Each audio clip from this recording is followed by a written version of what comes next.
My husband want a divorce, but I don't. Before we get started, make sure to subscribe so you will never miss a video. So let's get started. My husband want a divorce, but I don't. To make a long story short, I fucked up big time. I have been with my partner for 6 years, three of them married.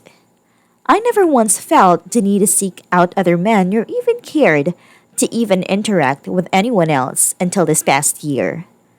My parents divorced about 2 years ago, and I haven't talked to my father since. He is a very narcissistic and manipulative person, and I am scared that as I am getting older, I am picking up on his habits. I don't want to be like him at all, but recently, this past year, something in me changed. I thought it may have been my birth control and the hormones, so I stopped taking it, but it's almost like it got worse. At the beginning of this year, I confessed to having a crush on a coworker to my husband. But I didn't have any attraction to that person. It was more of an attraction to the attention I was getting that I felt like I lacked from my husband. Several months later, I began talking to another guy behind my husband's back. For me, it was just a friendship. I was seeking out advice and attention in all the wrong places. This person and I never developed a relationship, and I never had any feelings for them. But I got so captivated in a high of sneaking around and talking to this person that I began lying to my husband even more. Deep down, I wanted to stop. I wanted to cut this friendship off and focus on my marriage. But I couldn't until I was caught, which eventually I was one night when I lied to my husband and went to this person's house. It's like I knew I would get caught eventually and I wanted to, but at the same time, I wasn't ready to change. I liked the feeling of freedom. On top of this, I began to hang out with a group of girls who were single, liked to party, liked to have fun. Not to mention, I got married at 17, so it's like I felt like I needed to make up for my youth and see what I was missing out on. So I began to put these friends in front of my marriage and devote my time to them instead of my husband, which was another huge mistake that I failed to realize at the time because I was so caught up in myself and in a high of independence.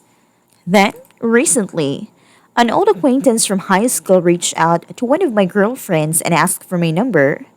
I agreed to let him have it, not thinking anything would come from it. I began talking to this person pretty frequently and agreed to meet up for lunch once. Then, shortly after I agreed to hang out with him twice, I made it clear to him that I was married and seek nothing more than friendship and advice. But still, for some reason, I continued to talk to him knowing my husband wouldn't like it, and that I needed to go home and water my grass instead of devoting my attention elsewhere. Eventually, I was caught again. I invited this person over to my mom's while she was out of town, and I was dog sitting for her. For the record, I have never once physically cheated on my husband or even considered it. Some may say I had an emotional affair, but it was never anything more. I love my husband, I really do. He is my best friend, and I wish I knew why I did this to him. It's almost like I was watching over myself and had no control. I want to fix myself. I want to change. I want to fix my marriage. I have already lost all contact with this other guy. I didn't have contact with any other man. I have distanced myself from my friends and explained to them that I need to focus on my marriage and fix it. My husband hates me, which he has every right to. He wants a divorce, but I don't. I want to win his love back and the person he fell in love with again. I am receiving religious and medical help now, trying to figure out this problem I have with myself. I do not want to wake up one day and be served with divorce paper. I don't know how to keep my husband from divorcing me. He deserves better, and I want to be that better for him. I understand it's going to take time for the trust to even be considered, but I am willing to do whatever it takes.